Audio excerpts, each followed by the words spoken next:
Hello প্রিয় বনগাঁ ইউনিয়নবাসী, আপনারা এর ভিতরে অবগত আছেন যে কালকে এই এই এখানে যে ময়লার স্তূপটি আছে আমিনবাজারের এই ড্যাম্পিংটাই, এটি বন্ধ করার দাবিতে আমাদের এই বনগাঁ ইউনিয়নবাসীর সকল লোক এখানে গেছিল বন্ধ করার দাবিতে। কেননা তাদের কালো ধোঁয়া এবং দুর্গন্ধের কারণে আমাদের বসবাস করা অযোগ্য হয়ে যাচ্ছে।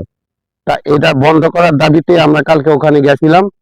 তারা বলছে, প্রশাসনের থেকে বলা হয়েছে তাদের কার্যক্রম বন্ধ থাকবে, কিন্তু তা না, তারা বন্ধ তো করেই নাই, উল্টো তারা এই কার্যক্রম আরো বেশি করে বাড়িয়ে দিয়েছে। দেখতে পাচ্ছেন ওই যে ধোঁয়া, কালো ধোঁয়ায় ভরে গেছে।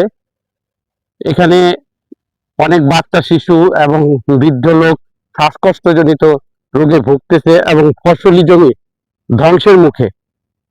তা আমাদের বনগাঁ ইউনিয়নবাসী এলাকার থেকে আবেদন, অবিলম্বে এই ড্যাম্পিং বন্ধ করা হোক। আপনারা দেখতে পাচ্ছেন, অবিলম্বে এটা বন্ধ করা হোক, অবিলম্বে বন্ধ করা হোক। প্রশাসনের কাছে দাবি যে এই ড্যাম্পিংটি বন্ধ করা হোক।